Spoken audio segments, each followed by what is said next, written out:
بسم اللہ الرحمن الرحیم۔ فیکٹیکل کے معزز ناظرین کو السلام علیکم۔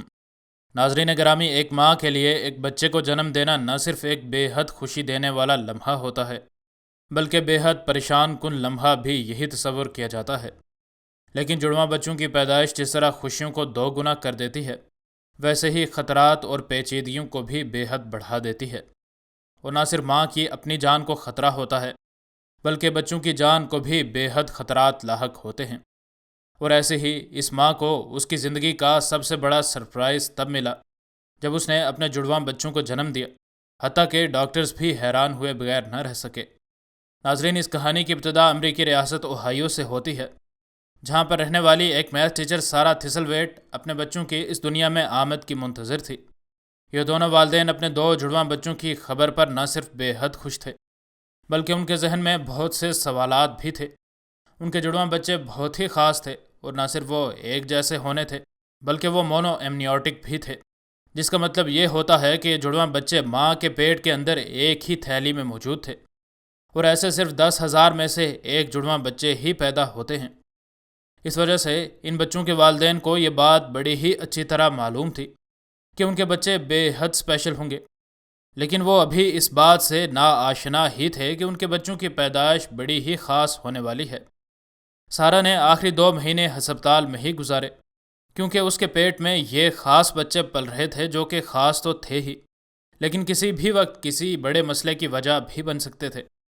تمام ڈاکٹرز ان کی دیکھ بھال کرتے تھے، لیکن سارا اب یہ فیل کرتی تھی کہ وہ ایک پیشنٹ سے زیادہ ڈاکٹرز کی ریسرچ کے لیے ایک ٹول بن گئی ہے، کیونکہ ہر ڈاکٹر اس خاص پریگننسی کو اسٹڈی کرنا چاہتا تھا، لیکن اس کو ابھی یہ معلوم نہیں تھا کہ سب کچھ ابھی مزید بدتر ہونے والا ہے۔ اس جوڑے کو ڈاکٹر یہ بات بتا چکے تھے کہ آپ کے بچوں کی نیچرل ڈیلیوری نہیں ہو سکتی، کیونکہ یہ بچے بالکل ایک دوسرے کے ساتھ ساتھ تھے، اس وجہ سے اس کا آپریشن کیا جانا تھا، اور ڈاکٹر یہ سوچ رہے تھے کہ یہ ایک روٹین کا آپریشن ہوگا اور اس کے بعد سب ٹھیک ہو جائے گا۔ لیکن ان کو بھی حیرت کا جھٹکا لگا، کیونکہ یہ بات بالکل واضح تھی کہ وہ جو دیکھ رہے ہیں ویسا کوئی بھی کیس ان نے کبھی نہیں دیکھا تھا۔ سارا کو بے ہوش نہیں کیا گیا تھا، بلکہ اس کے پیٹ کو سن کیا گیا تھا، اس وجہ سے وہ ہوش میں تو تھی، لیکن اس کے اور ڈاکٹرز کے درمیان ایک پردہ حائل تھا۔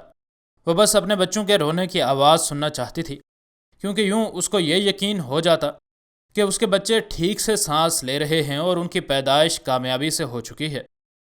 لیکن اس کے بجائے اس کو ڈاکٹرز آپس میں سرگوشیاں کرتے ہوئے ہی نظر آئے۔ ڈاکٹرز ان بچوں کو الگ نہیں کر پا رہے تھے تاکہ ان کو ایک ایک کر کے ان کی ماں کے پیٹ سے باہر نکالا جا سکے، اور یہی مسئلہ ان کو پریشان کیے جا رہا تھا۔ آخر ڈاکٹرز نے ایک بولڈ ڈیسیژن لیتے ہوئے ان بچوں کو ایک ہی ساتھ ان کی ماں کے پیٹ سے باہر نکالنے کا فیصلہ کیا، اور خوش قسمتی سے ان کی یہ تدبیر کامیاب ثابت ہوئی۔ شروع میں تو ان نے سوچا کہ یہ بچے صحت مند نہیں ہیں، لیکن جب ان نے تھوڑا غور کیا تو ان کو اس بات کا یقین ہوا کہ اصل میں آخر ہو کیا رہا تھا۔ اب اس کمرے میں ایک سناٹا طاری تھا، اور ڈاکٹرز اس بات پر خوش ہو رہے تھے کہ یہ دونوں بچے اس دنیا میں ایک دوسرے کا ہاتھ پکڑے ہوئے آئے۔ جب ڈاکٹرز اور نرسز کو یہ بات سمجھ آئی تو ہر کسی کی پریشانی خوشی میں بدل گئی، اور ڈاکٹرز یہ بات سمجھ چکے تھے کہ ایسے بچوں کی ایسی پیدائش لاکھوں میں ایک بار ہی ہوا کرتی ہے۔ اور خوش قسمتی یہ ہوئی کہ اس وقت کسی کے پاس کیمرہ بھی ہوا، اور اس نے ان بچوں کی اسی حالت میں فوٹو بھی بنا لی، اور جس نے یہ فوٹو دیکھی اس کو یہ فوٹو دیکھ کر بے حد خوشی ہوئی، حتیٰ کہ اخباروں اور کئی ایک نیوز چینلز نے بھی اس خبر کو کور کیا۔ اگرچہ سارا کے لیے ایسے بچوں کو اپنے پیٹ میں پالنا آسان کام نہیں تھا، کیونکہ اسے ہر وقت ان کی پریشانی لگی رہتی تھی کہ میرے بچے صحت مند پیدا ہو پائیں گے بھی یا نہیں، لیکن خوش قسمتی سے وہ مکمل طور پر صحت مند پیدا ہوئے تھے، اور ان دونوں کے درمیان جو محبت تھی وہ تو ابتدا سے ہی واضح تھی۔ ان بچوں کے نام جولین اور جینا رکھے گئے، اور اب یہ ہر کام ایک ساتھ کرنا پسند کرتی ہیں، حتیٰ کہ میچنگ کپڑوں سے لے کر دیگر بھی تمام کام ایک ساتھ کرنا ان بچیوں کی اولین ترجیح ہوتی ہے۔ سارا کہتی ہے کہ اگر ان میں سے ایک کو دوسری سے الگ کر لیا جائے تو ان دونوں کی پریشانی دیکھنے سے تعلق رکھتی ہے۔ اگرچہ جڑواں بچوں کو پالنا آسان نہیں ہوتا، لیکن ان کے والدین اپنی بھرپور کوشش کر کے ان کو اچھی طرح پال کر بڑا کر رہے ہیں۔ مزید نئی ویڈیوز کے لیے ہمارے چینل کو سبسکرائب کر لیں۔ ویڈیو پسند آنے کی صورت میں ویڈیو کو لائک اور دوست احباب سے شیئر کرنا ہرگز نہ بھولیں۔ انشاءاللہ ملتے ہیں اگلی ویڈیو میں۔ فی امان اللہ۔